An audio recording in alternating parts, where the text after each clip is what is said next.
Pada program Nusantara Sehat ini, aku memiliki cukup banyak teman. Salah satunya adalah Ajeng Prabawati yang merupakan satu gelombang denganku di Nusantara Sehat Tim batch keempat di tahun 2016. Kami sama-sama purna di tahun 2018, namun beda penempatan. Waktu itu aku dapat di Papua Barat dan Ajeng dapatnya di Lampung.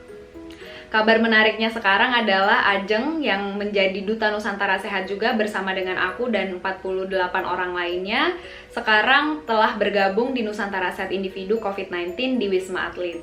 Karena Ajeng ini juga salah satu Duta Nusantara Sehat dan kebetulan aku lumayan berteman baik dengan Ajeng.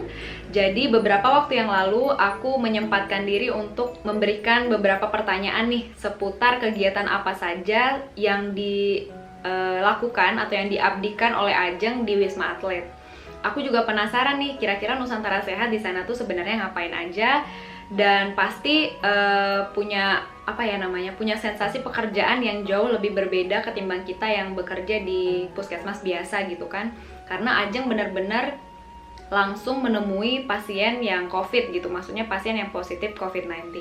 Jadi ada sekitar 5 pertanyaan yang aku berikan ke Ajeng, dan karena Ajeng juga memiliki jam yang sibuk di Wisma Atlet, akhirnya aku meringankan dengan cara dia menjawab itu melalui pesan suara aja. Jadi video kali ini itu akan memperdengarkan suaranya Ajeng. Semoga kalian bisa mendapatkan gambaran sedikit banyaknya tentang apa saja kegiatan pelayanan di sana, dan mungkin nanti akan aku sedikit tambahkan beberapa info juga dari Ajeng selain dari pesan suara tersebut. Selamat menyaksikan teman-teman.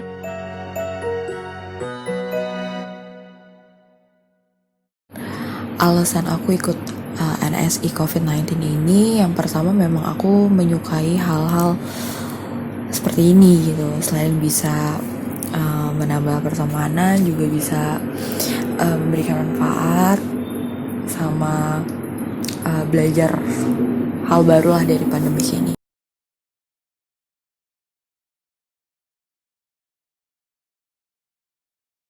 Yang kedua, pembekalan NSI COVID itu seperti apa? Kalau untuk aku yang di gelombang pertama ini, pengumuman itu di akhir Maret, tanggal 1 April sampai tanggal 5 April itu pembekalan di BBPK Jakarta. Cuma pembekalannya ini berbeda dari pembekalan NS sebelumnya. Kami di sini diberikan materi dan sistem pemberian materinya ini secara online dengan aplikasi Zoom, dan tidak di kelas besar tapi di kamar masing-masing gitu. Jadi selama di BPPK pun kita memang minim kontak baik dengan teman-teman, mungkin lebih sering kontak dengan teman sekamar aja gitu.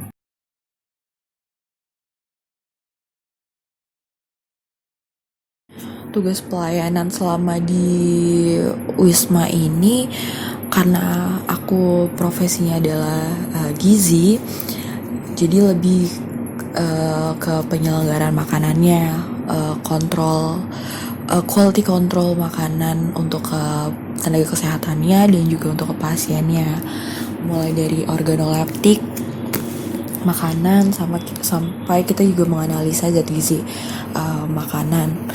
Terus kita melakukan asuhan gizi baik langsung dan maupun secara online.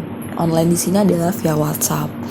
Terus kita juga melakukan survei kepuasan makanan menggunakan Google Form juga. Jadi sebisa mungkin kita minim kontak sih gitu.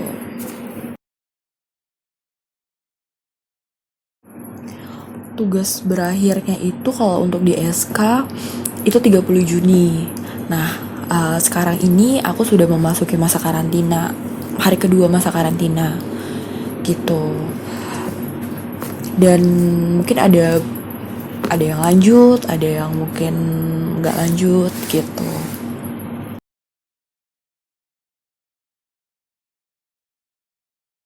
Kalau pesan-pesan untuk teman-teman tenaga kesehatan sih, yang jelas tetap semangat, tetap tetap semangat untuk menjalani tugasnya sebagai tenaga kesehatan di masing-masing profesi, terus tetap juga jaga kesehatan tubuh, kondisi badan, tetap konsumsi makanan dengan gizi seimbang, tetap ya. Terus tetap menjalani protokol kesehatan yang udah ditetapkan oleh pemerintah. Pokoknya yang jelas tetap semangat, yakin bahwa pandemi ini akan cepat berakhir sih. Nah teman-teman, itu tadi adalah sedikit jawaban dari Ajeng tentang bagaimana pelayanan, bagaimana sistematika pembekalan Nusantara Sehat COVID-19, kemudian apa saja pekerjaan yang dia lakukan selama di Wisma Atlet. Dan karena profesinya gizi, jadi kurang lebih gambarannya seperti itu. Jadi Ajeng ini tidak langsung otomatis bertemu dengan pasiennya secara rutin, tapi bisa menggunakan sosial media atau bisa menggunakan handphone juga untuk mengisi form-form tertentu dari gizi. Kemudian begitu juga dengan dokter dan perawat. Kalau misalnya kemarin aku komunikasi dengan Ajeng itu, dokter dan perawatnya yang lebih turun langsung ke pasien gitu, lebih sering daripada profesinya sendiri. Kalau profesinya kan gizi. Nah untuk masa tugas seperti yang Ajeng bilang, dia berakhir di bulan ini, kemudian ada kemungkinan untuk lanjut dan gak lanjut. Jadi kalau misalnya perawat dan dokter itu tetap bekerja sebagaimana di Fasiankes lainnya. Kemungkinan mereka melakukan kegiatan survei, konsultasi, edukasi itu bisa menggunakan Google Form atau WhatsApp. Kalau rutinitas berjemur yang Ajeng tahu itu ada, karena dia sendiri di lantainya dia itu ada yang dia pegang gitu, pasien-pasien yang dia pegang di lantainya dia ada rutinitas berjemur. Karena aku sempat nanya juga kan, kalau rutinitas berjemur itu gimana? Karena katanya berjemur itu juga bagian dari salah satu penyembuhan COVID-19 kan. Ternyata memang benar-benar dilakukan. Kemudian apakah mereka di kamar aja? Aku bilang kan, karena kalau misalnya namanya diisolasi kan otomatis kita hanya ada di ruangan gitu kan, dalam artian apakah kita boleh keluar atau gimana. Terus jawaban dari Ajengnya sendiri, kalau di kamar terus dan nggak boleh keluar itu nggak seperti itu sih katanya gitu. Nah mereka masih bisa ambil makanan sendiri ke nurse station, juga ambil minum sendiri. Jadi biar maksudnya kalau kita terkungkung di kamar terus kan otomatis bosan juga kan, kita sebagai orang yang sehat aja bosan, apalagi orang yang sakit. Jadi mereka itu masih diberikan kesempatan untuk keluar ruangan, untuk ambil makan, untuk ambil minum, dan ya mungkin dalam keluar ruangan itu mereka bisa saling menyapa satu sama lain walaupun tetap menjaga jarak dan lain-lain. Jadi tidak hanya mereka tuh dikurung di kamar terus gitu kan, di sebuah ruangan terus karena mereka diisolasi. Kemudian ya itu tadi, perawat dan dokter jauh lebih sering kontak dengan pasien ketimbang kami, karena dokter dan pasien itu kan harus rutin misal melakukan tensi, tekanan darah gitu kan, kemudian juga memperhatikan pasiennya apakah ada kegawatan atau tidak. Sedangkan kalau gizi ini selain quality control makanan, mereka juga bisa melakukan survei pakai Google Form tadi, dan bisa memantau melalui sosial media seperti WhatsApp, Zoom, dan lain-lain. Nah, kurang lebih kira-kira seperti itu gambaran pekerjaan di Wisma Atlet, yang sampai saat ini pun selalu pasti kita dukung dalam doa. Bagaimanapun kegiatan mereka pasti kita support supaya mereka tetap semangat gitu dalam menjalani proses sebagai tenaga kesehatan yang menolong pasien COVID. Yang karena yang kita tahu bahwa sekarang kan new normal itu sudah mulai digalakkan, dan makin banyak orang-orang yang sudah nggak peduli lagi tentang COVID-19 kan. Maksudnya penggunaan masker pun sekarang memang sudah digalakkan, tapi masih banyak orang yang nggak peduli.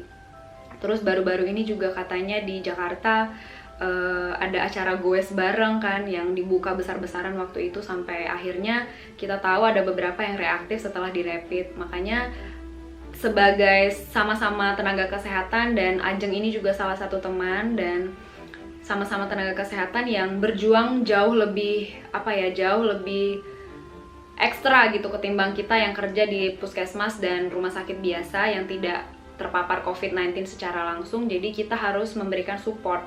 Aku secara pribadi sangat bangga sama Ajeng, karena jarang-jarang loh ada orang-orang yang mau memberikan hati dan dirinya sendiri untuk melayani masyarakat, melayani negeri, apalagi di pandemi yang sangat berbahaya ini kan, pandemi yang sangat menakutkan bagi banyak orang. Jadi aku sangat apresiasi buat Ajeng dan teman-teman Nusantara Sehat COVID-19 lainnya, termasuk gugus tugas COVID-19 juga, yang sampai hari ini masih tetap semangat untuk menolong pasien-pasien COVID-19. Apresiasi terbesar aku bahwa Ajeng itu, sekalipun dia gabung di suatu gugus tugas yang menurutku tanggung jawab dan bebannya itu jauh lebih besar, dia tetap rendah hati, kemudian bertanggung jawab penuh dengan tugasnya. Kalau mungkin sekarang Ajeng udah masuk ke masa karantina, aku mendoakan pokoknya Ajeng selesai karantina, selesai purna tugas di akhir bulan ini, tetap sehat gitu. Jadi nanti kalau di swab ataupun di rapid dia hasilnya negatif, karena aku meyakini bahwa orang-orang yang bekerja dengan tulus, yang mau membantu sesama, apalagi seperti Ajeng jauh-jauh kan, maksudnya jauh dari rumah lah ya, jauh dari keluarga, kemudian mau ke Wisma Atlet memberikan dirinya untuk mengabdi, itu menurutku luar biasa sekali. Dan aku mendoakan untuk Ajeng dan teman-teman lainnya untuk tetap sehat, semoga dalam lindungan Tuhan. Ayo teman-teman semuanya, kita support teman-teman kita yang ada di Wisma Atlet, di rumah sakit rujukan COVID-19, karena perjuangan dan tanggung jawab mereka jauh lebih besar. Oke teman-teman, segini dulu video yang bisa aku buat. Sekali lagi aku mau ngucapin terima kasih banyak buat Ajeng Prabawati. Kamu luar biasa Jeng, terima kasih banyak pokoknya untuk info ini, jadi bisa berbagi dan teman-teman juga tahu, oh seperti itulah kira-kira gambaran di Wisma Atlet. Semoga di lain kesempatan kita bisa ngobrol lebih banyak ya Jeng. Dan buat teman-teman, untuk informasi-informasi yang ada di channel ini semoga bisa bermanfaat juga. Mohon maaf kalau belum ada info lagi tentang rekrutmen Nusantara Sehat dan lain sebagainya, karena memang belum ada dan tidak ada informasi yang bisa aku bagikan dalam waktu dekat ini. Tapi percayalah, kalau seandainya pun ada, aku usahakan yang terbaik, minimal aku share di Instagram story aku. Sekali lagi terima kasih banyak sudah menonton video ini. Tetap semangat ya teman-teman, jaga kesehatan, jangan lupa untuk patuhi protokol kesehatan. Kita mendoakan yang terbaik juga untuk bumi kita, semoga kita bisa melewati pandemi ini dan semuanya bisa berjalan dengan normal seperti biasa. Salam Nusantara Sehat, sampai ketemu lagi di video berikutnya.